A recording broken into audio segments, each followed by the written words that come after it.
E o leite, quantas transformações, quantas delícias ele pode virar. E o que mais ele tem para nos falar? Eu sou médico veterinário, sou diretor da Guaraci Agropastoril, que é uma empresa produtora de leite orgânico de São Paulo. Sou diretor da Caeté Investimentos, que é uma gestora de fundos de investimento de impacto, que também investiu em uma série de empresas da cadeia de alimentos. E eu tenho um mestrado em agronomia na Exalc, tenho um doutorado em veterinária, tenho um pós-doutorado em Animal Science nos Estados Unidos. Eu fiz a primeira parte da minha carreira na academia, fui professor na USP por 10 anos, da Faculdade Veterinária. Depois disso, fiz uma mudança radical na minha carreira. Eu pedi demissão da USP, me mudei para a Amazônia, onde eu empreendi. Criei uma empresa de processamento de castanha do Pará, que foi uma história muito interessante. Um relacionamento muito intenso com comunidades locais da Amazônia, especialmente comunidades indígenas. Desenvolvemos uma série de produtos inovadores, um azeite extra virgem de castanha, creme de castanha, farinha de castanha, enfim. Foi uma experiência muito, muito bacana. E há cerca de 10 anos sou produtor de leite, e há 3 anos produtor de leite orgânico, e vou compartilhar com vocês aqui um pouco dessa experiência durante o nosso bate-papo. Laranja, de novo, bem-vindo. Então, se você puder contar para a gente de onde vem esse leite, né? É do saquinho ali, do litro que a gente vê no supermercado? Como é que é esse processo? Da onde vem o tal do leite? Legal, muito bom. Bom, nada, é um tremendo desafio ficar para o final, depois qualificada, criativa, explicando essas histórias tão bacanas desses outros alimentos, mas vamos lá, vamos falar do nosso leitinho de cada dia, né? Que o leite tem uma história muito rica, né? O leite é produzido por uma legião de produtores, uma legião imensa de produtores. Tem um estudo da FAO que fala que a atividade de produção de leite é, dentre todas as atividades produtivas do planeta, aquela que gera o maior número de empregos no mundo. Né? É uma coisa surpreendente esse dado. Se estima aí que tem cerca de 800 milhões de pessoas no mundo envolvidas com atividade de produção de leite. Então, isso é uma coisa extraordinária. E aqui no Brasil, a situação não é diferente. Não se sabe exatamente quantos produtores de leite tem as estatísticas do IBGE, tem outras fontes de estatísticas, mas um número redondo, para não gerar discussão, é de que nós temos em torno de 1 milhão de produtores de leite no Brasil. Então, realmente, é uma legião, especialmente de pequenos produtores, que produzem esse produto que tem que ser colhido diariamente. Então, não existe feriado, não existe Natal, não existe Ano Novo para o produtor de leite. Todos os dias tem que se tirar leite. Né? Então, tem alguns amigos que dizem que produzir leite não é profissão, é condenação. Mas eu não acho, eu sou extremamente satisfeito, adoro a produção de leite, estou envolvido com isso há muito tempo. Né? Eu sou produtor de leite há mais de 10 anos, como eu disse no início, e há 3 anos produtor de leite orgânico, que eu conto um pouco para vocês daqui a pouco. Bom, mas o fato é que o leite é produzido todo dia nas fazendas e, de forma geral, é transportado para as indústrias para ser processado, onde esse leite vai dar origem aos diferentes derivados. Pode ser o próprio leite fluido, e pode ser os produtos fermentados, iogurte, coalhada, etc. Pode ser os diferentes tipos de queijo, manteiga, creme de leite. Então, do leite sai uma gama enorme de produtos. Né? E, realmente, esse leite, normalmente, e o que deveria acontecer, é que esse leite deve sair da fazenda refrigerado. Então, existe uma norma brasileira de qualidade do leite que obriga que o leite seja ordenhado e colocado num tanque resfriador. Então, o produtor de leite tira o leite, vai para um tanque resfriador e, normalmente, o caminhão da indústria de laticínio passa a cada 24 ou a cada 48 horas recolhendo esse leite refrigerado e aí ele leva até a indústria, onde é processado e gerado os diferentes produtos. Normalmente, se ordenha 2 vezes por dia as vacas, alguns produtores menores ordenham as vacas 1 vez por dia, né? E a produção de leite no Brasil é responsável pela ocupação de uma área bastante significativa da área agrícola brasileira. Também não se tem um dado absolutamente definitivo, mas, de forma geral, se diz que o leite ocupa em torno de 20 milhões de hectares de terra no Brasil. Então, é uma área enorme. Com relação, mais especificamente, ao leite orgânico, nós ainda temos uma situação de um nicho muito pequeno de mercado, mas muito pequeno. Está se fazendo um balanço agora do número de produtores de leite orgânico no Brasil, mas a estimativa é de que a gente tenha 400, 500 produtores de leite orgânico no Brasil. Não se sabe ainda ao certo, está sendo feito um censo agora sobre isso. Então, vejam bem, nós falamos que tem 1 milhão de produtores de leite no Brasil, como um todo. E produtores de leite orgânico provavelmente não ultrapassa 500, esse número. Então, ainda é um nicho super pequeno. E é por isso que nós temos uma oferta super limitada. Né? Não é uma coisa comum, não é uma coisa fácil encontrar, seja o leite, seja os derivados, na grande maioria dos supermercados no Brasil. Tá? Bom, eu poderia compartilhar com vocês aqui, já que nós falamos do leite orgânico, e eu vi que é possível compartilhar a tela. Se for possível, eu vou tentar. Tá? Que aí eu mostro uma foto da nossa propriedade, eu falo um pouquinho do leite orgânico.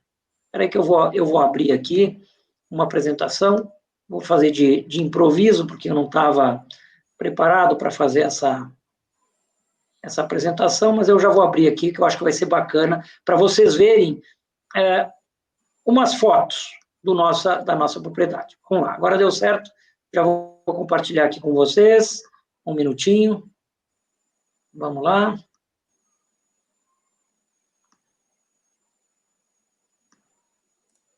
Pronto. Não sei se vocês veem minha tela. Sim.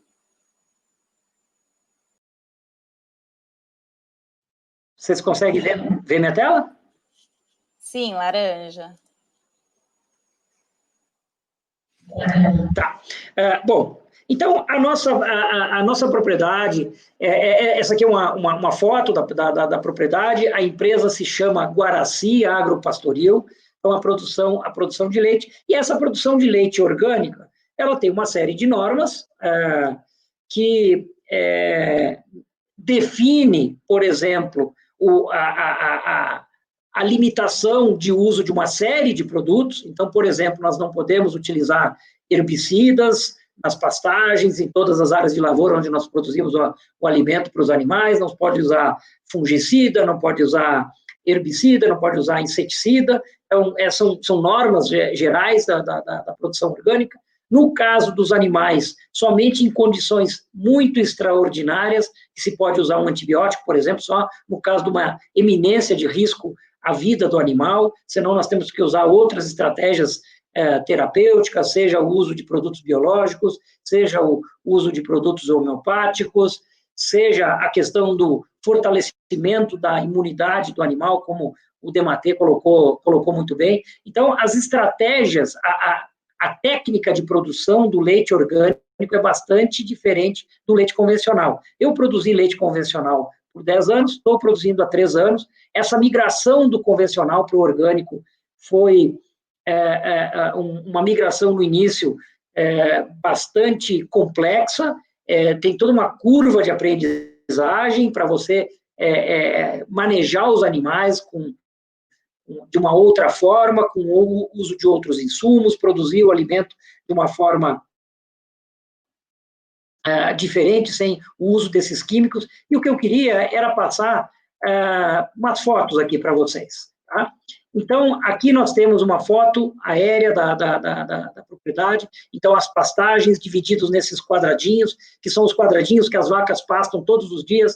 Elas pastam um dia no quadradinho, depois outro dia no outro quadradinho, de maneira que esse quadradinho sempre tem uma pastagem fresca para a vaca comer, uma pastagem na condição nutricional adequada. Aqui nós temos uma outra perspectiva, uma outra foto. Olha só a beleza desse solo. O trabalho com o enriquecimento do solo é muito, muito importante. E aqui eu sempre gosto de mostrar esta foto, que inclusive tem aqui uma mistura de uma gramínea com uma leguminosa, e a leguminosa que nós usamos lá na propriedade é sempre um feijão, seja o feijão guandu, seja o feijão labi-labi, justamente por isso que já foi colocado aqui, de que o feijão tem a propriedade de fixar o nitrogênio, então ele ajuda a enriquecer o solo, além de ser um alimento muito nutritivo para a vaca, porque aumenta o teor proteico dessa pastagem. Então a gente sempre faz uma gramínea consorciada com uma leguminosa, essa leguminosa sempre é um feijão. Aliás, a gente usa essa leguminosa como uma estratégia para fixar nitrogênio no solo, porque nós não podemos usar adubação química nessa pastagem. Nós não podemos usar ureia, por exemplo, é a principal fonte de nitrogênio para a grande maioria das lavouras no Brasil. Então, o único adubo que nós utilizamos é esterco de galinha, e o próprio esterco dos bovinos. O esterco das nossas vacas também é usado como fertilizante. E eu mostro essa foto para dizer que, se alguém acha que existe uma limitação muito grande, que, por definição, uma pastagem orgânica, por não poder usar herbicida, por não poder usar inseticida, por não poder usar fungicida, é uma pastagem feia, com um stand ruim, com uma aparência que não é bacana, eu coloco essa foto da pastagem e pergunto, né? Eu digo sempre, cada um tem uma paranoia, né? Mas eu, por exemplo, fico com vontade de comer essa aqui, né? As pessoas acham um pouco estranho, mas eu acho tão apetitosa, e eu digo sempre, aqui não tem erva daninha, aqui, para quem olhar com cuidado, vê que não é uma pastagem que foi atacada por insetos, nem por fungo. Então, o que eu quero dizer com isso é que é possível produzir um alimento super nobre para essas vacas pelo método orgânico, né? Então, aqui nós temos uma outra foto, aqui um pouco para mostrar a arborização da propriedade, que nós estamos cada vez mais buscando incrementar a cobertura arbórea no sistema, tanto para proporcionar sombra para os animais, quanto para capturar carbono, quanto eventualmente para gerar renda. Né? Nós plantamos agora 2.000 pés de abacates no entorno dos piquetes dos animais, porque nós achamos que o abacate vai dar uma renda adicional para a propriedade e também porque vai proporcionar sombra para os animais. E, no final das contas, o que nós buscamos é ter uma certificação, além da certificação orgânica, nós estamos buscando uma certificação de bem-estar animal e uma certificação de carbono neutro, que eu posso falar um pouquinho mais para vocês daqui a pouco, porque eu não sei como está o meu tempo, Ana. Ô, Luiz, é bem importante mesmo você trazer isso, mas antes, só pegando o gancho na sua fala, e uma pergunta aqui da Rosana. A Rosana colocou como fica a questão do desmatamento, né? E acho que você traz muito essa questão, né, da preocupação com a mudança climática, nessa transição que vocês fizeram de uma produção convencional para a orgânica. Então, se você puder falar um pouquinho para a gente essa questão da mudança climática versus desmatamento, versus esse novo modelo de produção de vocês.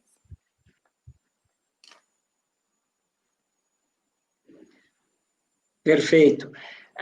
Acho essa pergunta extremamente pertinente. A questão da mudança climática é absolutamente chave para nós. Tá?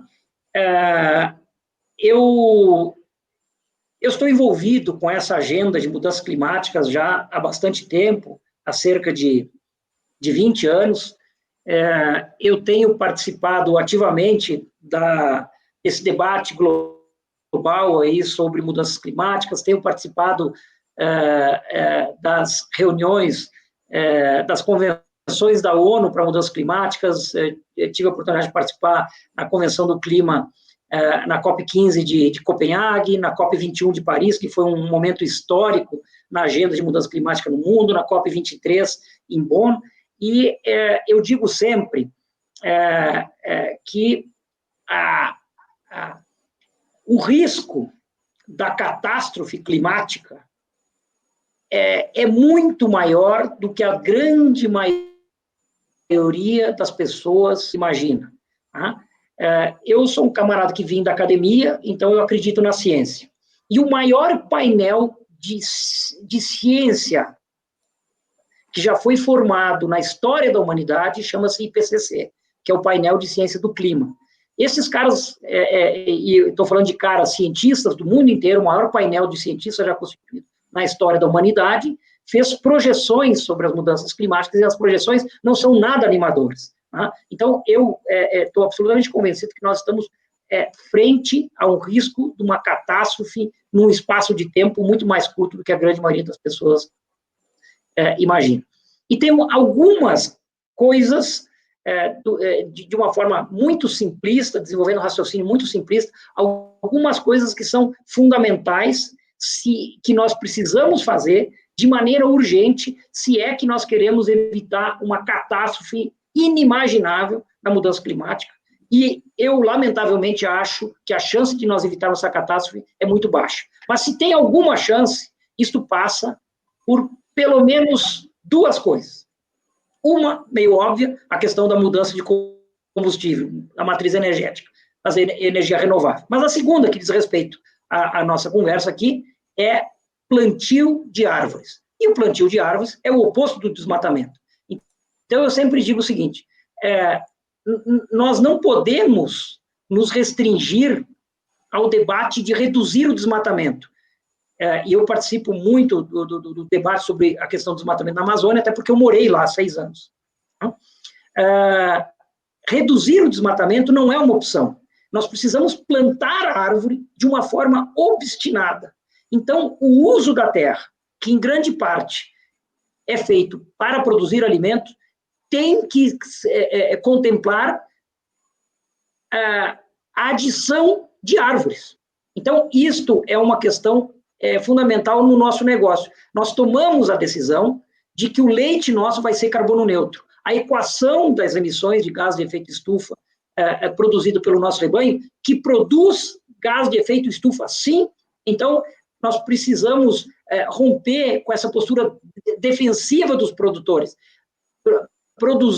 Os bovinos produzem e bastante gás de efeito estufa. O que nós precisamos é adotar as estratégias para minimizar essas emissões. E nós não vamos nunca zerar, nunca não posso dizer, porque sempre pode ter alguma coisa que a gente não tenha descoberto ainda, mas é improvável, e dado o conhecimento atual, nós não vamos conseguir zerar as emissões dentro do sistema produtivo. Então, só tem uma maneira, nós plantarmos árvores de maneira a compensar aquelas emissões que os bovinos, sim, emitiram. Então, o que nós estamos fazendo lá é um cálculo, nós já temos o padrão de emissões, e todo mês, baseado nos cálculos que nós temos agora, nós vamos precisar plantar 1 hectare de floresta para ter o nosso leite de carbono neutro. E é isso que nós vamos fazer. Tá? Quer dizer, que nós já começamos a fazer. Agora nós estamos quantificando, e a quantificação vai virar uma certificação. Então, é absolutamente fundamental combater as mudanças climáticas, e isso passa pela neutralização do carbono, em toda a cadeia de alimentos. E isso é o selo Carbon Free, né? Que a gente vê muitas vezes em alguns produtos.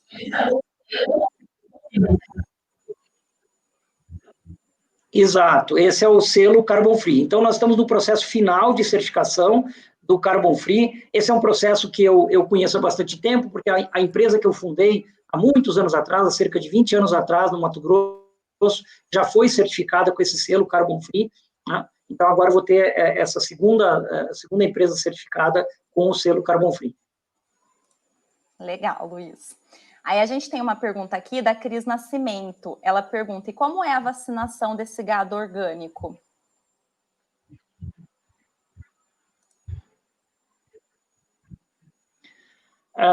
A vacinação é aceitável, tá? Pode-se fazer a vacinação. A vacinação é um dos métodos mais efetivos de prevenção de doenças. Então, é um método biológico. Tá? Então, nós usamos regularmente as vacinas no nosso rebanho, e isso é permitido pelo sistema orgânico. Uhum. Legal. A Lilian também colocou uma pergunta aqui sobre o bem-estar animal. Uma vez vi uma matéria que mostrava que o processo de ordenha nas vacas leiteiras é muito doloroso. Existe uma forma de amenizar isso na cadeia orgânica?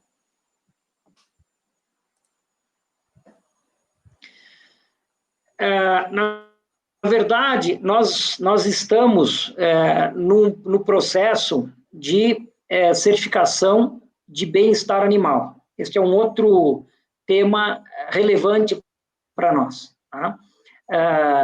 Nós entendemos que o respeito aos animais é absolutamente uma condição sine qua non para nós produzirmos. Então, para que a gente tenha uma condição sistematizada e de monitoramento e certificado por uma terceira parte, nós estamos indo para um processo de certificação de bem-estar animal, que inclui fatores, que vai desde a disponibilidade de água para os animais de uma forma plena, a alimentação dos animais, o local dos animais, a liberdade para esses animais se locomoverem de forma livre, chega a entrar em detalhes de ver todos os ambientes em que os animais passam, se tem um degrau com uma declividade maior, que tanto tem que acertar o declive por onde as vacas passam, para evitar acidentes.